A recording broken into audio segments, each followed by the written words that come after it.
Bonjour à tous, aujourd'hui épisode un peu spécial. À la base j'avais envie de faire un épisode écrit par moi-même sur le Père Noël et l'aborder de façon scientifique. Et le souci c'est qu'en cherchant sur internet, j'ai trouvé un texte qui était exactement ce que je voulais faire. Je veux dire, c'était dans le ton de la chaîne, c'était dans la façon d'aborder, tout était ce que je voulais. Et du coup, j'aurais eu du mal à écrire un épisode sans que ce soit une copie de ça, une copie de ce texte-là. Du coup, je l'ai pris. Donc je vais vous donner ce texte-là, mais bien évidemment, vu que c'est pas moi qui l'écris, c'est pas mon texte, je vais faire que déclamer ce texte. Je vais pas monétiser l'épisode, ça me paraît logique. Donc du coup, à la place, je vous l'offre comme ça et je considère ça comme un cadeau de Noël de ma part. Voilà. Et bien, je vous souhaite un joyeux Noël à tous et bonne année. Allez, bon visionnage.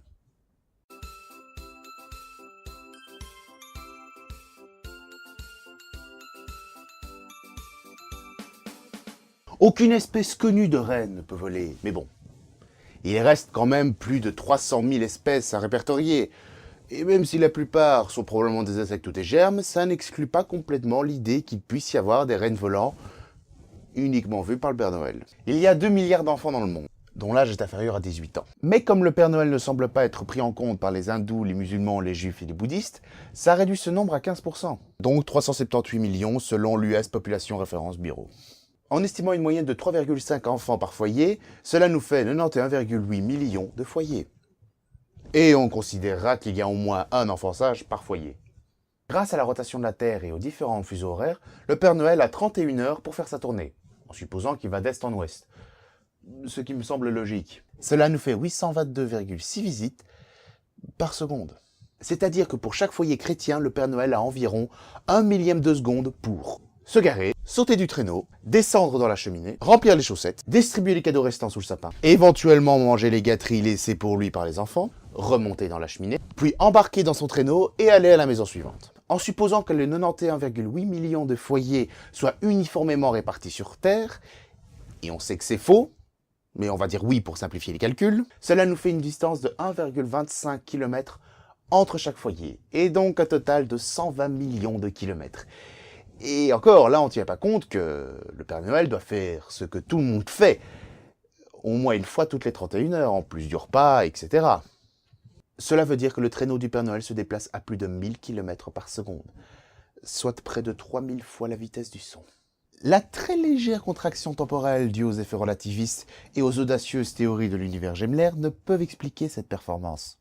À titre de comparaison, le véhicule le plus rapide jamais construit par l'homme, la sonde spatiale Ulysse, va péniblement à 44 km par seconde.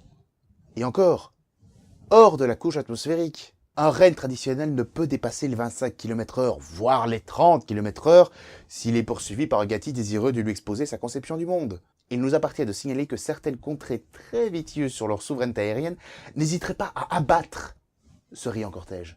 Les hypothèses les plus audacieuses mentionnent cependant la possibilité que ce dernier aurait de générer une couche d'aversion thermique, afin de préserver sa discrétion radar et de provoquer la diffraction d'éventuels faisceaux laser. La charge du traîneau aussi fournit des informations importantes. En supposant que chaque enfant ait au moins une boîte moyenne de Lego ou un jeu de société X-Files, donc environ 1 kg, cela ferait quand même une charge de plus de 321 300 tonnes, sans compter le Père Noël, invariablement décrit comme obèse. Sur Terre, un renne normal ne peut tracter plus de 150 kg. Même en supposant qu'un renne volant puisse transporter 10 fois cette charge normale, sous les conditions extrêmes précédemment évoquées, le Père Noël ne pourrait se contenter de 8 rennes, même de 9. Compte tenu de la maturité toute relative des générateurs antigravitationnels, il faudrait ajouter 214 200 rennes. Ce qui ajouterait à la masse des cadeaux, ce qui nous fera un total de 353 430 tonnes. Sans compter le poids du traîneau, encore à titre de comparaison, ce chiffre représente le poids de 4 fois le Queen Elizabeth. Le volume de ces 353 000 tonnes, en arrondissant pour simplifier le calcul, voyageant à plus de 1000 km par seconde, impliquerait une résistance de l'air énorme. Ceci brûlerait les rennes volants à la manière des vaisseaux spatials rentrant dans l'atmosphère terrestre. Les 2 rennes de tête devraient absorber une énergie équivalente à 14,3 killions de joules. Chacun, par seconde. Bref, il s'évaporait presque instantanément en laissant les pauvres reines derrière subir le même sort. Et engendrerait un bang supersonique. Signalons cependant qu'un éminent spécialiste de physique des plasmas aurait avancé que l'attelage serait en fait équipé d'ionisateurs Pareto et exploiterait ainsi des techniques de magnéto-hydrodynamique. L'attelage entier de rennes volants serait vaporisé en même pas 4,26 millièmes de seconde, en données corrigées des variations saisonnières. Pendant ce temps, Papa Noël serait l'objet d'une force centrifuge égale à 17 500,06 joules. Le pauvre Papa Noël de 125 kg, poids qui me semble ridiculement faible, serait coincé au fond de son traîneau par une force équivalente à 2 157 507 kg. À moins qu'il soit immergé dans un fluide thixanthropique, toujours selon ce même chercheur. À la lumière de cette édifiante démonstration, si un jour un Père Noël a distribué des cadeaux la veille de Noël, alors qu'il est mort.